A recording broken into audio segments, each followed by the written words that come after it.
Hello and welcome to the Scholar Progenium. Today we're going to be finding out about one of the most classic weapon systems of recent history and finding out why, after over 9 years of playing bolt action, I still haven't built my British Vickers gun.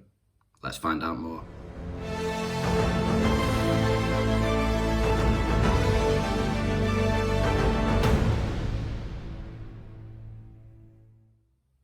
So before we go any further, let me just share a quick story with you about the first Victoria Cross awarded to a private in World War I. And this Victoria Cross was awarded to a private Sydney Godley, who was a 25-year-old Fusilier in the 4th Battalion, the Royal Fusiliers of the British Army, during the Battle of Mons in the First World War. Now, essentially what he did was he single-handedly ran a Vickers gun, well, more than one Vickers gun, until it ran out of ammunition, holding off an entire German advance, being wounded very severely in the process. He was being commanded by Lieutenant Maurice Dease, who was wounded 3 times and eventually killed whilst keeping his machine gun platoon firing over a canal bridge at advancing German forces. And after Lieutenant Dease was killed, Private Godley was sort of the next most experienced person in managing the Vickers machine gun. So he volunteered to advance forward under German fire, clear the machine gun where the machine gun platoon had been embedded, because everyone there was dead.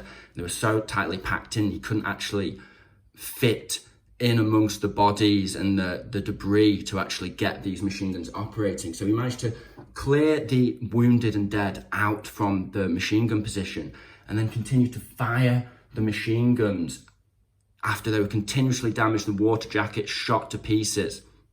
And he continued to do this after the retreat was called, the general retreat was called for the British forces under the German advance. He volunteered to stay back as a rearguard fighter. And in doing this, he single-handedly held off the German advance until essentially he ran out of ammunition. He was wounded twice, once in the back, and he was shot in the head, but continued to fight. After he ran out of ammunition, he had the coolness, forethought and courage to dismantle the bolts out of the machine guns and throw them into the canal before trying to crawl away. However, without his sustained fire from the Vickers machine guns, the Germans quickly caught up to him and captured him. He was originally reported dead, but in fact he lived out the remainder of the war from essentially the first day of the war to the point where the war was over in 1918, where he escaped the prison camp when the German guards fled after the German surrender was announced. And he actually lived out the rest of his days peacefully, quietly. He was a school caretaker, which I think is a really nice sort of end to the story. He was buried with full military honours. So why is it that I've shared that story with you? Well, apart from remembering the heroes of the past, as we should do, it's actually the story that inspired me to get into bolt action.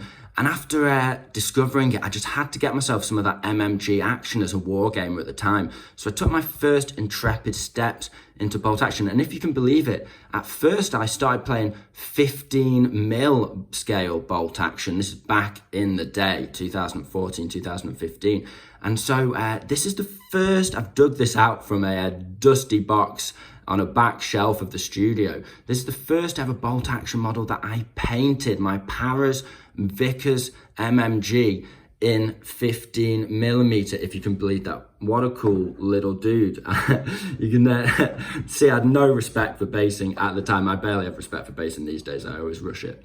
But let's find out more about the MMG in bolt action. As I'm sure you're all familiar with the rules of the MMG, but very briefly, of course, it's a 36-inch range weapons team.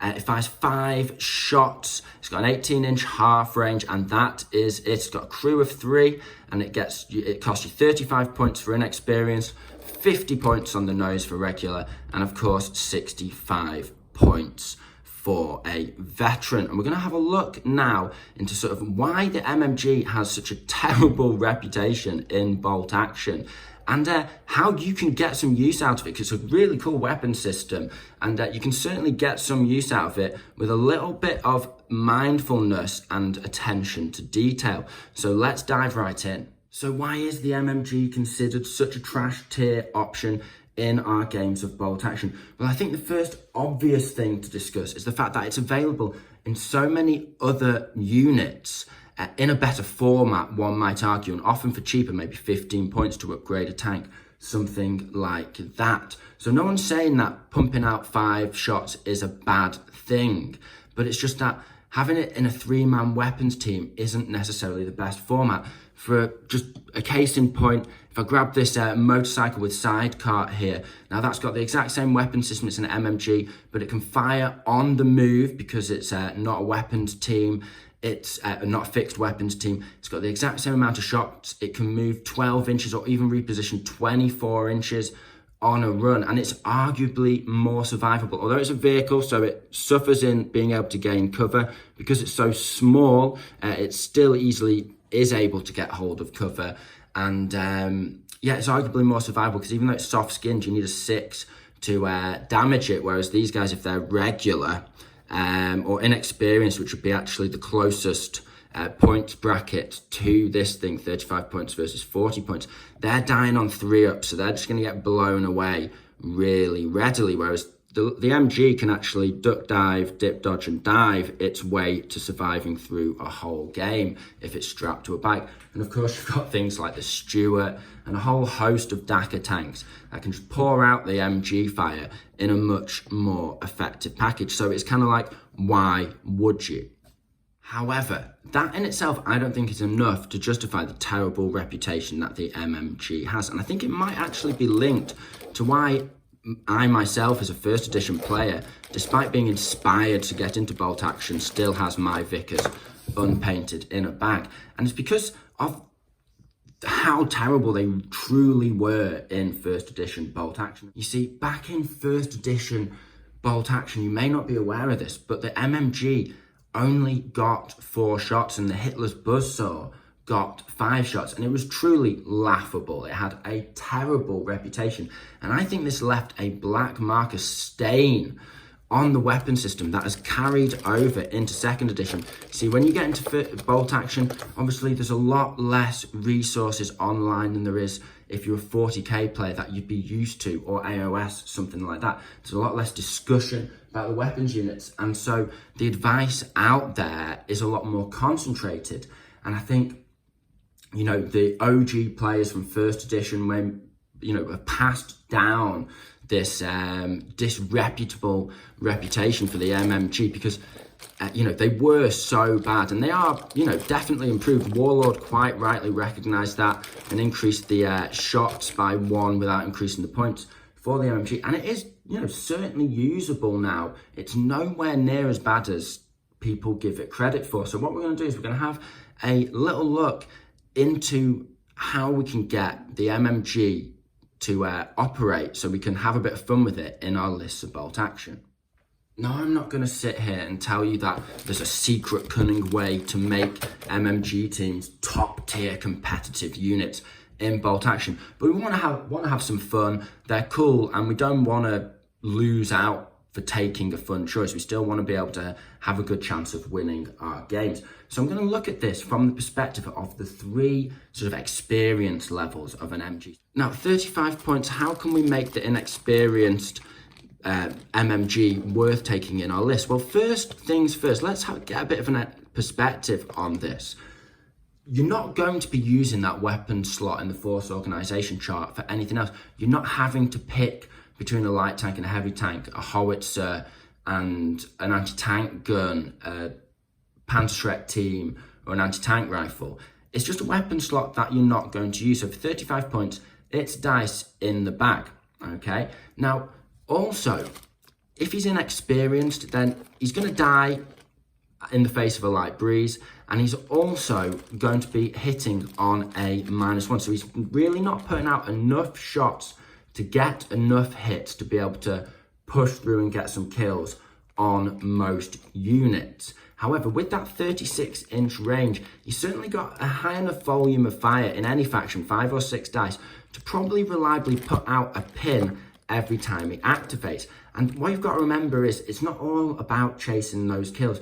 The pin mechanic in bolt action is a fundamental part of the game. It's one of the fundamental mechanics that bolt action is based around. So having a 35-point little pin machine sat off, not really making much of a threat, but making a little bit of a nuisance of himself and just popping pins out and then wherever you want them with that 36-inch range, means that, instead of trying to hold down a whole flank with him, trying to hold a road with him, you just put him in a safe little position, and then, he could win you the game just because at a critical moment, a veteran squad that he's put that extra third pin on fails its order check and doesn't manage to assault one of your units holding an objective. That is a very likely situation that you could orchestrate with an inexperienced MG. And people could look to get the dice out of the bag easily off you, and kill him off. And if that happens, so be it. But he's just a useful tool. He's getting you an extra activation every turn, and he's stopping your opponent having effective activations throughout the game. So not terrible if you think about it like that. Next, we have the 50-point classic regular MMG. Now, this guy, in order to really get the most out of him, you've got to not have tunnel vision on your positioning of him early game. You see, think about it like this. I'm sure we've all run infantry units instead of shooting them when we could have viably shot them to get them into a really good position for the next turn, okay? Now, why not do that with an MMG team? They can run 12 inches, just like a regular infantry squad, and you can get them into a really nice position down a flank. Sam likes to use an MMG, and JP's been experienced with experimenting with veteran MGs. Remember, on this channel, we only really like to do tactics videos when we've got some really experience racked up on the unit. We're not theory crafters here. What we tell you on these tactics videos, it's all from hard-won experience in our games of bolt action.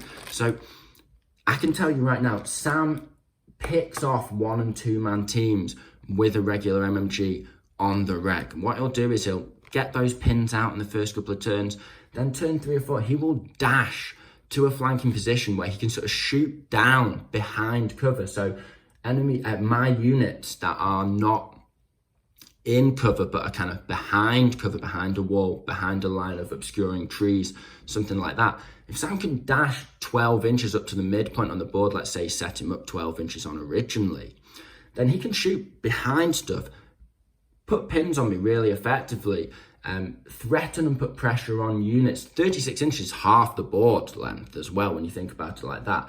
And, I have had my, because I'm cheeky and I like to take my officers without a buddy, I on more than one occasion have been punished for that choice by Sam just spraying an MMG down my flank and picking off an officer that I had hidden behind a building. I thought, haha, he's totally safe, putting out his 6-inch bubble to the units in front of him, and then no, he just gets cut down. And then I'm failing all checks. I've lost games because of that situation in the past. So yeah, you can see that on the channel if you want to. Finally, let's talk about the veteran MMG team. Now, unless you're using a German faction, and I've got my German MG42 team here, it is very hard to justify spending 65 points on only 5 shots. Of course, the Germans get 6 shots out of theirs with Hitler's buzzsaw. But there is one really key advantage which I've noticed cropping up in our battle reports and in my games off camera when I face a veteran MMG team, which is that they're really likely to go down to a 2-man team. Now, why is this significant? Well, in the inexperienced and regular MMG teams, when they take a burst of fire, it's quite possible for 2 of the crew to die. Taking you down to a small team, great, you're -1 to hit, but also meaning you don't have a loader, which makes you -1 to hit. So it's a neutral trade-off. There's been, you have lost out there. However, with the veteran MG team, especially if he's dug into hard cover, he's really unlikely to be shot at by indirect HE. Who's firing a mortar at an MMG team when they could be firing at an enemy mortar, an enemy howitzer, even an enemy sniper? He's low down on the priority list. So he's generally going to be taking fire from small arms. And small arms, if he's dug into hard cover, the first burst that goes through will probably, in my experience, just kill off 1 crew member. That means they've suddenly become -1 to hit, like a proper weapons team all of a sudden. but also with no negatives to their own firing. And that just ramps this guy up a notch. He then becomes a legitimate thorn in the opponent's side. He's pumping out 6 shots every turn as a German, 5 shots if you want to have fun with him as a non-German faction, but he's pumping out those shots. He's getting pins out. He's picking up a cheeky kill here and there. He's making a nuisance of himself, and there's, it's very difficult to stop him doing that and get rid of him unless you dedicate some proper firepower at him. And if you do that, you're not shooting at something else. So he almost becomes a distraction Carnifex, which, classic wargaming tactic. So again, when you put it like that, not actually that terrible. So with all that being said, I hope that I've given you some ideas as to how to have some fun with MMGs in your army lists, in your games of bolt action. Drop us a comment down below. Let me know what you think about MMGs. Do you love them? Do you hate them? Are you an old school longbeard who'll never touch one again because you've been stung since first edition? Share your stories with us. And as always, if you love what we do over here, give us a like, give us a subscribe, and perhaps even consider joining our membership service so you can have a greater impact on what goes on the channel with membership polls, and we'll ask you guys direct questions. And a massive thanks to our existing channel members. This video was actually suggested and requested by Timo, so shout out to you, bro. Great video choice, and it was really fun for me to make today. So with all that being said, I hope you found this video interesting and entertaining. This has been the Scholar Progenium. Thank you very much for your time. Goodbye.